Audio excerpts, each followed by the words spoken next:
να ευχαριστήσω την Οργανωτική Επιτροπή και όλους τους ιδιαίτερους, τον καθηγητή, τον κύριο Καζαμία, για την αποδοχή της εισήγησής μου. Και βέβαια να ευχαριστήσω και όλους εσάς που παραβρίσκεστε σήμερα μαζί μας, τους φίλους, τις φίλες, τους φοιτητές, τους αξιότιμους κυρίους και κυρίες και τους εκλεκτούς συναδέλφους. Σε συνέχεια όλων αυτών που μας ανέλησε ο κ. Καρλάτος, το επιχειρησιακό κομμάτι, το τακτικό, το στρατηγικό, θα προσπαθήσω στα επόμενα λεπτά να δώσω μια εικόνα, να αποκωδικοποιήσω μάλλον γιατί έγινε αυτή η επιχείρηση των Τούρκων, γιατί οι δυσκολίες που υπάρχουν σε μια αμφίβια επιχείρηση την καθιστούν εξ υπαρχής, θα λέγαμε αναμφίβολη, και για ποιο λόγο το επιχειρησιακό σχέδιο ή τα επιχειρησιακά σχέδια που είχε διαμορφώσει και η Κύπρος και η Ελλάδα για την άμυνα του νησιού δεν εφαρμόστηκαν επακριβώς ή εφαρμόστηκαν ατελώς. Πρώτα απ' όλα λοιπόν θα πρέπει να διευκρινίσουμε ότι αυτό το οποίο θέλει η Τουρκία διαχρονικά ή επιδίωκε με την εν λόγω επιχείρηση είναι να εμποδίσει μια ενδεχόμενη προσάρτηση της Κύπρου στην Ελλάδα. Και τα σχέδια λοιπόν αυτά ξεκινάνε από το 1964, υπάρχουν διαφορετικά επιχειρησιακά σχέδια που έχουν σαν στόχο να κάνουν μια αμφία επιχείρηση που θα εμποδίσει το όποιο ενδεχόμενο λοιπόν να δημιουργήσει ένα δαφικό τελεσμένο η Ελλάδα στην Κύπρο, που είπαμε ότι ο στόχος είναι να αποτραπεί η πραγματική ένωση της Μακεδονήσου με την Μητρόπολη. Έχουμε λοιπόν τώρα δύο επιχειρησιακά σχέδια που εφαρμόζονται. Το ένα είναι το σχέδιο Ατήρας της Τουρκίας και το άλλο είναι το σχέδιο Αφροδίτη, το οποίο τροποποιήθηκε από το 1964 και μετά με διαφορετικές εναλλακτικές εκδοχές. Από εκεί και μετά, βέβαια, θα πρέπει να πούμε ότι υπάρχουν τρία επίπεδα ανάλυσης στη στρατιωτική στρατηγική, που για να καταλάβουμε λίγο τι είναι στρατιωτική στρατηγική, είναι η χρήση των στρατιωτικών μέσων της χώρας, δηλαδή των ενόπλων δυνάμων, για την επίτευξη ενός στρατιωτικού στόχου που θα εξυπηρετήσει όμως το στόχο της υψηλής πολιτικής. Δηλαδή, όλα κινούνται γύρω από αυτό που λένε την πολιτική του κράτους. Ποιος είναι ο στόχος, ξέρω εγώ, για την Ελλάδα, είναι η εφαρμογή μιας εκτεταμένης αποτροπής στην Κύπρο, δηλαδή να καλύψει παράλληλα με το ζωτικό συμφέρον του ελληνικού χώρου και το συμφέρον του κυπριακού ελληνισμού. Ποιος είναι ο στόχος τώρα της Τουρκίας, είναι η κατοχή της Κύπρου, η διχοτόμηση της Κύπρου. Αυτά λοιπόν τα σχέδια που αφορούν το κομμάτι το επιχειρησιακό. Βέβαια από εκεί μετά κάθε εκστρατεία εμπεριέχει ένα σύνολο από μάχες, άρα η μάχη αφορά το τακτικό επίπεδο, το οποίο μετά έχουμε όλες αυτές οι μάχες προσθέτοντας στο επιχειρησιακό επίπεδο, αφορά το σύνολο των επιχειρήσεων που διεξάγονται, και μετά έχουμε και το θέατρο των επιχειρήσεων, δηλαδή ο εκάστοτε χώρος, που στην προηγούμενη περίπτωση είναι το νησί της Κύπρου, είναι ένα θέατρο επιχειρήσεων για τις ελληνοκυπριακές και τουρκικές δυνάμεις. Έχουμε λοιπόν τώρα προσδιορίσαμε τον αντικειμενικό στρατιωτικό στόχο της Τουρκίας και βέβαια να δούμε λίγο αναλυτικά αυτά τα σχέδια τα οποία είχαν εκπονήσει οι Τούρκοι επιτελείς.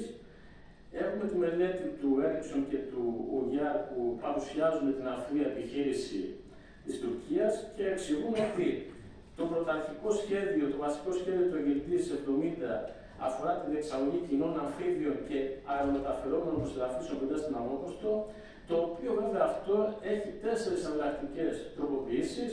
Η πρώτη με την ονομασία Αιγυπτής Αδμά 1 αλλάζει την προσεδάφιση σε παραλίες κοντά στην Κερίνια, στη βόρεια έδαφη της Κύπρου, και περιλαμβάνει ένα σχέδιο στάσης και κατάβασης αεροσκάφους. Το σχέδιο όμως αυτό πάλι τροποποιείται σε Αιγυπτής Αδμά 2 και περιλαμβάνει τώρα εναλλακτικές προτάσεις σε περίπτωση που έχουμε δυσμενείς καιρικές συνθήκες, για να ακολουθήσει μια επικαιροποιημένη εκδοχή του, η οποία αφορά τον εφοδιασμό μάλλον για το λιμάνι της Κερίνιας, καταλήγοντας στην τελική και εφαρμοστήσα εκδοχή του Αιγυπτής Αδμάς 4, που συνδέεται με την απόβαση στην Κερίνια και την δημιουργία αερογέφυρας βόρεια της Λευκωσίας. Η επιχείρηση τώρα, η τουρκική επιχείρηση, διαχωρίζεται σε δύο φάσεις, στην οποία συμμετέχουν δυνάμεις του στρατού ξηράς, της αεροπορίας και του ναυτικού. Δηλαδή το ναυτικό αναλαμβάνει τη μεταφορά του στρατού ξηράς στην Κερίνια και από εκεί και μετά θα αναλάμβανε βέβαια ο επικεφαλής στρατηγός την επέκταση των δυνάμεων στο εσωτερικό της Κύπρου. Η πρώτη λοιπόν φάση της εκστρατείας περικλεί μια κοινή αναμεταφερόμενη και αυθύδια επίθεση που σχεδιάστηκε για να δημιουργήσει ένα προγεφύρωμα στην Κύπρο, και η δεύτερη φάση συνίσταται σε επιθετικές επιχειρήσεις για την κατάληψη του βορείου τμήματος του νησιού μέχρι τη γραμμή του Αττήλα, η οποία θα ολοκλήρωνε και την επιχείρηση. Όσον αφορά τώρα τον τακτικό συντονισμό και την επίθεση, η πρώτη φάση είναι ιδιαίτερα δύσκολη, επειδή οι αμφίβιες και αερομεταφερόμενες δυνάμεις θα αντιμετώπιζαν στεναρή άμυνα στα παράλια του νησιού και στο εσωτερικό του νησιού, και συγκεκριμένα, αν μελετήσουμε ένα εγχειρίδιο που έχει βγάλει ο Αμερικανικός στρατός για τις αμφίβιες επιχειρήσεις και εξετάσει παραδείγματα από τον Δεύτερο Παγκόσμιο Πόλεμο και μετά, εξηγεί ότι ακόμα και αν δεν υπάρχει στατική άμυνα, δηλαδή έχουν γίνει επιχειρήσεις των Αμερικανών στην περίοδο του Δευτέρου Παγκοσμίου Πολέμου εναντίον των Ιαπώνων, σε περιοχές που δεν υπήρχε κανένα ίχνος δηλαδή άμυνας από τους Ιάπωνες, και παρόλα αυτά στέφθηκαν με αποτυχία οι επιχειρήσεις αυτές. Άρα καταλαβαίνουμε πόσο δυσχερές είναι το εγχείρημα και για τους Τούρκους. Επίσης υπάρχουν, και να αναφερθώ εδώ στον Κλαούζεβιτς, υπάρχουν κάποια στοιχεία που διαφοροποιούν τον πόλεμο από τα χαρτιά, από τα σχέδια των επιχειρήσεων στην πράξη. Και αυτά τα στοιχεία είναι η τριβή, η ομίχλη του πολέμου και το παράδοξο της στρατηγικής. Τώρα, όσον αφορά την ομίχλη του πολέμου, αφορά το αβέβαιο, δηλαδή ότι ο κάθε στρατηγός, ο κάθε διοικητής δεν ξέρει πώς θα μετουσιωθεί πραγματολογικά το επιχειρησιακό σχέδιό του σε ένα θέατρο επιχειρήσεων. Υπάρχει μια αβεβαιότητα ως προς την έκβαση του εγχειρήματος, και αυτό είναι και για τους δύο δυνάμεις που περικλείονται στη μάχη. Και η τριβή τώρα αφορά το τυχαίο, το απρόβλεπτο, το λάθος, τις παραλήψεις, το ατύχημα. Όλα αυτά λοιπόν συμβαίνουν, και αυτά έκαναν ουσιαστικά το εγχείρημα, θα λέγαμε, και της Τουρκίας όσον αφορά την εισβολή και της προβολής άμυνας που βλέπουμε από το ΓΕΒ στην Κύπρο. Ευθύς λοιπόν με την απόβαση, η αφήβια δύναμη αυτό που πρέπει να κάνει είναι να δημιουργήσει ένα προγεφύρωμα και να συνδεθεί με τις αερομεταφερόμενες δυνάμεις, ώστε να εδραιώσει μια τακτική περιοχή αρκετά μεγάλη για να φιλοξενήσει τη συγκέντρωση δύο στρατιωτικών μεραχιών, και αναφέρουμε στο επιχειρησιακό σχέδιο της Τουρκίας. Βέβαια, εδώ υπάρχουν και προβλήματα τα οποία έπρεπε να υπερκεράσει, όπως είναι για παράδειγμα η ελληνική πολεμική αεροπορία, το ελληνικό ναυτικό, τα οποία βέβαια δεν συμμετείχαν στην πρώτη φάση της προβολής άμυνας στην Κύπρο. Και απ' την άλλη υπάρχει και η ομορφολογία του εδάφους, ότι η συγκεκριμένη περιοχή που επιλέχθηκε βρίσκεται μεταξύ, θα λέγαμε, της οροσυράς του Πενταδάκτυλου και των παραλιών. Άρα λοιπόν θα έπρεπε να υπερκεράσει και αυτό το γεωμορφολογικό εμπόδιο, η δύναμη αυτή τουρκική, γιατί υπήρχε ένας μόνος δρόμος από τη Λευκοσία προς το βόρειο λιμάνι της Κερίνιας, που περνούσε από κυκλικά και στενά ορεινά περάσματα στην Άγκυρδα, τα οποία μικρές ομάδες εχθρικών δυνάμεων μπορούσαν εύκολα να απομονώσουν. Η αποτυχία λοιπόν για σύνδεση των αερομεταφερόμενων δυνάμεων με τις αφήδιες δυνάμεις θα σήμαινε μια ολοκληρωτική καταστροφή για τους Τούρκους. Αντίστροφα τώρα, πριν από την έναρξη της τουρκικής επίθεσης, έχουμε δύο αμυντικά σχέδια που έχει εκπονήσει το ΓΕΦ. Το πρώτο αφορά την εσωτερική ασφάλεια, λέγεται Σχέδιο Εσωτερικής Ασφάλειας με την κωδική ονομασία ύφεση του 1974, και αποσκοπούσε στην περίσφυξη και εξουδετερώση των ενόπλων τουρκοκυπριακών θυλάκων και στιών αντιστάσεως της TNT, σε περίπτωση που είχαμε μια εξωτερική επέμβαση της Τουρκίας. Και το δεύτερο σχέδιο, το σχέδιο άμυνας Κύπρου με την κωδική ονομασία Αφροδίτη 73, εστιαζόταν στην αντιμετώπιση της τουρκικής αεροναυτικής συμβολής κατά της Κύπρου. Η Εθνική Φλотά λοιπόν καλείται να εφαρμόσει στατική άμυνα, καθότι σε περίοδο ειρήνης ήταν υποχρεωμένη να παντώνει περίπου 248 στατικά φυλάκια και περίπου 3.000 άντρες περιμετρικά των τουρκοκυπριακών φυλάκων, μάλλον συμπληκτώσει στην εκπαίδευση και στην επιχειρησιακή της ετοιμότητα. Από τα 15 τώρα ενεργά τάγματα πεζικού, τα 12 ήταν καθιερωμένα σε στατικά καθήκοντα επιτήρησης των φυλάκων και στιών, και μόνο 3 ήταν διαθέσιμα να χρησιμοποιηθούν σε εφεδρείες σε τακτικές αποστολές αντεπιθέσεων. Αυτό λοιπόν τι σημαίνει? Ότι σε περίπτωση τουρκικής εισβολής, το ΓΕΦ στερεί το περίπου ένα σύνολο 80% των ενεργών μονάδων του πεζικού του, τις οποίες δεν μπορούσε να αξιοποιήσει άμεσα στις επιχειρήσεις απόκρουσης της τουρκικής εισβολής.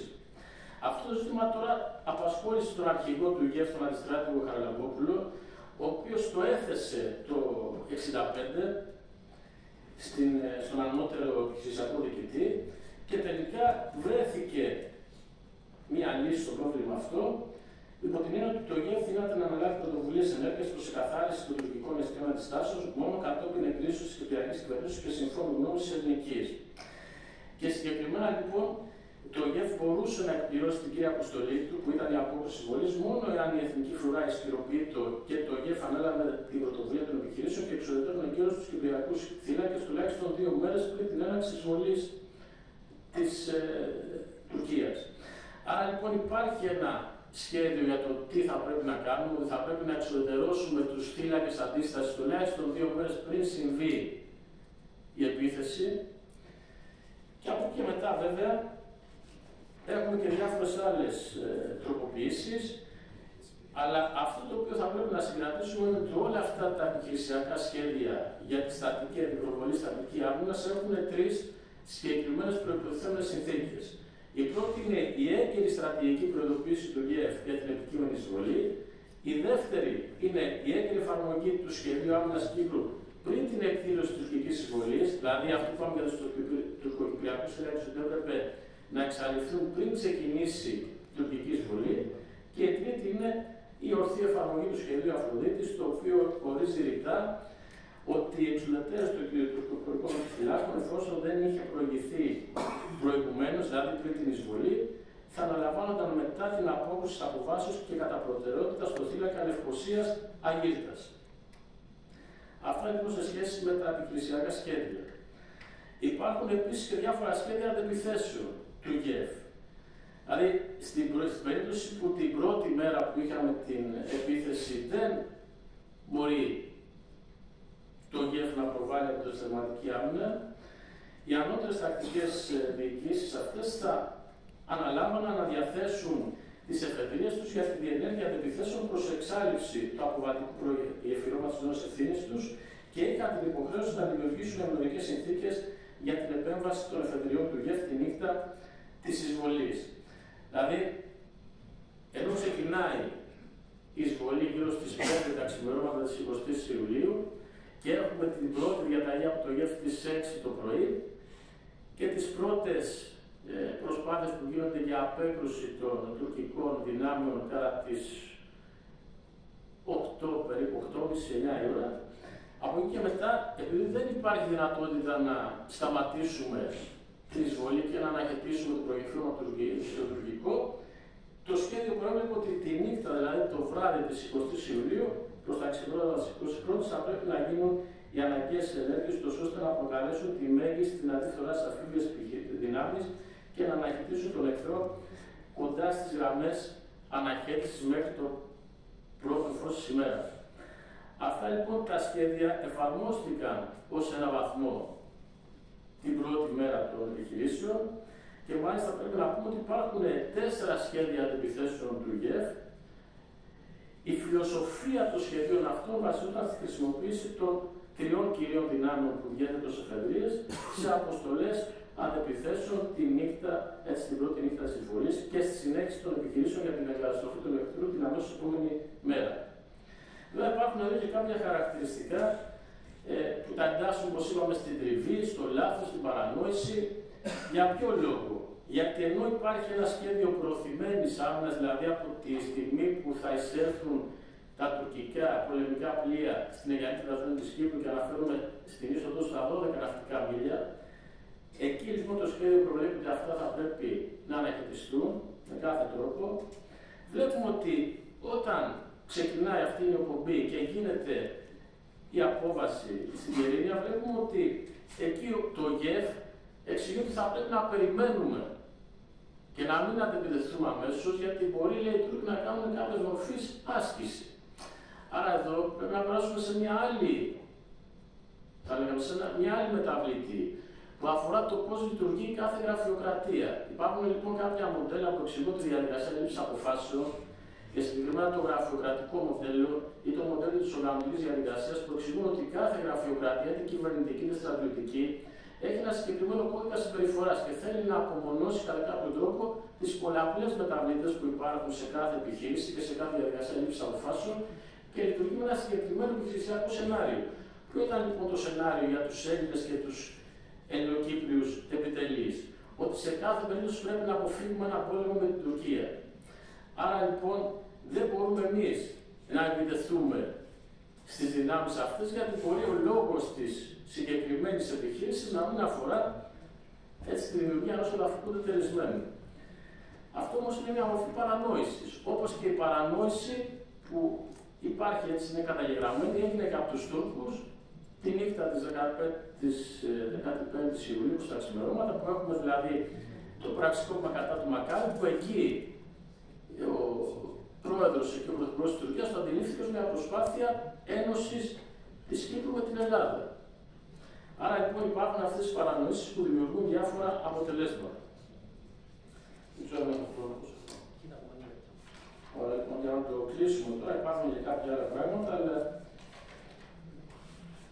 να πάμε λοιπόν στον επιχειρησιακό αυτό ευνηδιασμό που βλέπουμε από το ΙΕΦ, που είπαμε ότι εδώ οι Τούρκοι παρόλα αυτά δεν κατάφεραν να ευθυδιάσουν, ενώ λοιπόν μια αφήβια επιχείρηση έχει ανάγκη να ευθυδιάσει τον αντίπαλο επιχειρησιακά, οι Τούρκοι δεν το κατάφεραν αυτό, ήταν αποτέλεσμα της παρανόησης που έγινε από τους Έλληνες επιτελείς, Ελληνοκύπριους επιτελείς. Και το άλλο σημείο που δεν κατάφεραν είναι να έχουν μια ισχυρή δύναμη πυρός όταν αποβιβάστηκαν στην Ξηρά. Δηλαδή βλέπουμε ότι μέχρι την 22η Ιουλίου η απόσταση και η έκταση που είχαν καταλάβει ήταν περίπου 250 μέτρα από την ακτή. Άρα λοιπόν βλέπουμε ότι το σχέδιο της αμφίβιας αυτής της επιχείρησης της Τουρκίας δεν είχε επιτύχει τα αναμενόμενα. Και πότε κατάφεραν να ενοποιήσουν τη διασύνδεση μεταξύ του σημείου αποβίβασης και του θύλακα στο Κιονέλ έγινε μόλις αποφασίστηκε η επιχειρία, δηλαδή λίγες ώρες αφού του είχε αποφασιστεί η επιχειρία και είχαν σταματήσει υποτίθεται επιχειρήσεις. Οι Τούρκοι συνέχισαν παρόλα αυτά και ολοκλήρωσαν την ένωση του προγεφυρώματος με το τουρκοκυπριακό θύλακα γύρω στο βράδυ στις 10 η ώρα της 22ης Ιουλίου, και έτσι λοιπόν τελειώνει η πρώτη φάση της επιχείρησης του Αττήλα, η οποία βέβαια ακόμα σηματοδοτείται μετά από μια δεύτερη επιχείρηση που θα οδηγήσει από το 7% στο 37% της κατοχής της Μεγαλονήσου. Σας ευχαριστώ πολύ για την προσοχή και την υπομονή σας.